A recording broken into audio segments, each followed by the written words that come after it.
कहा गया है कि मनुष्य अपने भाग्य का निर्माण स्वयं करता है, अर्थात वह खुद का भाग्य निर्माता होता है, पर अपने कर्मों के अनुसार।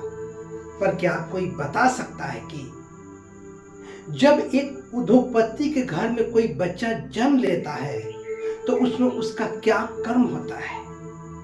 क्या कोई बता सकता है कि एक गरीब घर में जब कोई बच्चा जन्म लेता है तो उसमें उसका क्या कर्म होता है?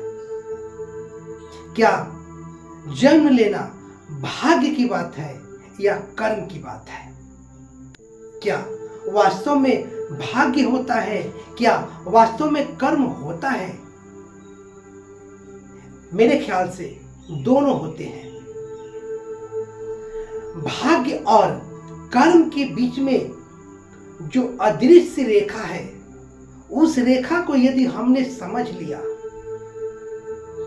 तो जिंदगी बड़ी आसान हो जाएगी। जिंदगी में बड़ी से बड़ी कठिनाइयां आएंगी जरूर, पर कैसे कट जाएगी उसका अंदाजा हमें नहीं होगा। अगर हमने उस रेखा को समझ लिया तो हम अपने जिंदगी के हर उस लक्ष्य को प्राप्त कर सकते हैं जिसके सपने हमने संजो रखे हैं, जिसकी चाह हमें है।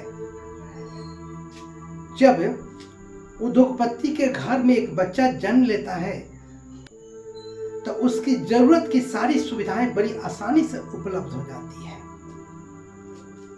उसका बच्चा जिस खिलौने की मांग करता है, जिसकी इच्छा जताता है, चुटकी में सारे उपलब्ध हो जाते हैं। पर गरीब घर के बच्चे के साथ ऐसा नहीं होता है, क्योंकि उसके पिता उसके लिए सक्षम नहीं होता है। बच्चा अपनी इच्छा को मार देता है। उद्योगपति के बच्चे की शिक्षा उच्च कोटि की होती है, उसकी सारी सुविधाएं बड़े स्तर की होती हैं, जबकि गरीब घर के बच्चे की उच्च कोटि की शिक्षा नहीं होती है, निम्न कोटि की होती है। फिर भी जो वह पढ़ता है लिखता है अभाव में ही करता है।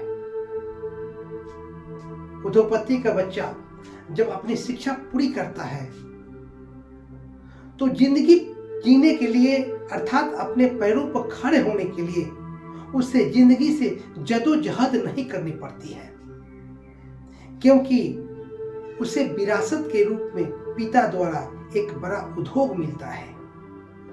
जबकि गरीब घर का बच्चा जब अपनी शिक्षा पूरी करता है तो उसके सामने अपने पैरों पर खड़े होने के लिए पिता द्वारा कुछ नहीं मिलता है, सिर्फ आश्वासन मिलता है।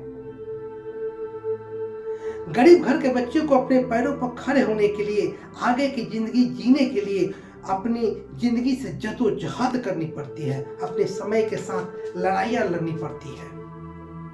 उद्योगपति का बच्चा अपने पिता का उद्योग संभालता है और एक दिन वह दिवालिया हो जाता है।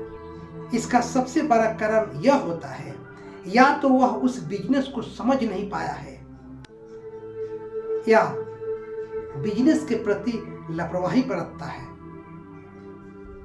लापरवाही बरतने का सबसे बड़ा कारण यह हो सकता है कि उसने अपनी जिंदगी में कभी कठिनाइयां नहीं देखी है।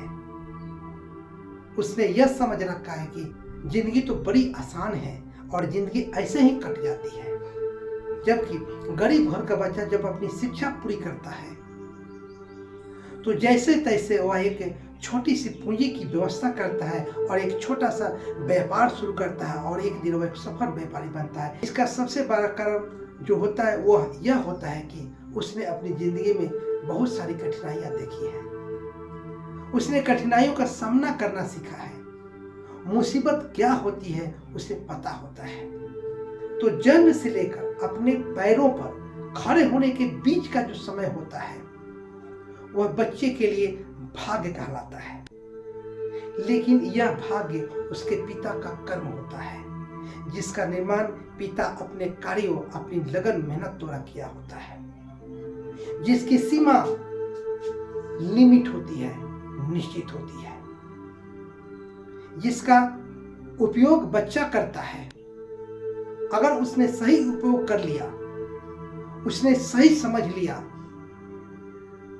तो वह सफल होगा। पर उसके लिए पिता का जिम्मेवारी है कि कठिनाइयों से अवगत कराता रहे समय समय पर, और अपने पैरों पर खड़े होने के बाद उसकी लगन और मेहनत से जो उसे फल प्राप्त होता है वह कर्म कहलाता है।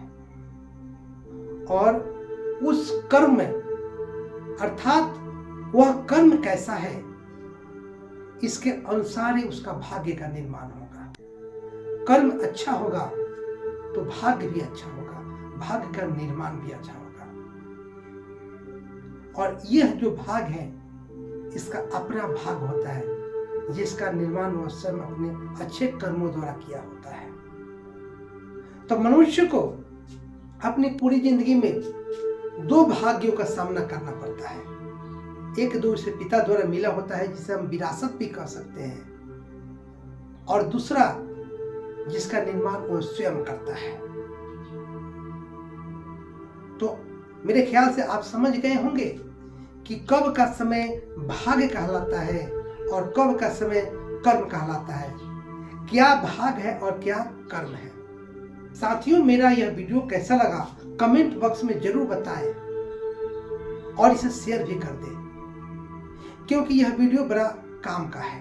आपने मेरा चैनल सब्सक्राइब नहीं किया है तो इसे सब्सक्राइब जरूर कर दें। फिर मैं एक बार आपसे कहना चाहता हूं कि आप अपने बच्चे के भविष्य का यदि निर्माण करना चाहते हैं तो सबसे पहले आप उस बच्चे से उसकी इच्छा जाने कि वह बनना क्या चाहता है, उसकी इच्छा को समझें और समझने के अलावा उस पर गौर करें कि बच्चे किस प्रकार की एक्टिविटी कर रहा है। बच्चे जो बनना चाहते हैं उसी प्रकार की क्रियाएं करते हैं, उसका ध्यान देना होगा हर अभिभावक को, और उसी लेवल की, उसी स्तर की उसे शिक्षा की जरूरत होगी, तब जाकर वह कहीं कामयाब होगा। ऐसा नहीं कि उसने सोच कुछ और रखा है और आपने उसे बनाने के लिए कुछ और सोच रखा है। कुछ बच्चे तो अपने पिता से कह पाते हैं कि नहीं पिताजी, यह मुझसे नहीं होगा, मैं यह बनना चाहता हूँ। तो समझदार पिता तो उसकी बात मान लेते हैं, पर बहुत ऐसे पिता है जो अपनी इच्छा उस पर थोप देते हैं, और बच्चे भी पिता का दिल रखने के लिए वही कार्य करता है, पर बिना मन से, बेमन से काम करता है, जिसका नतीजा यह होता है कि वह सफल नहीं होता है। साथियों, फिर हम आपसे अगले वीडियो में मिलते हैं। तब तक के लिए जय भारत।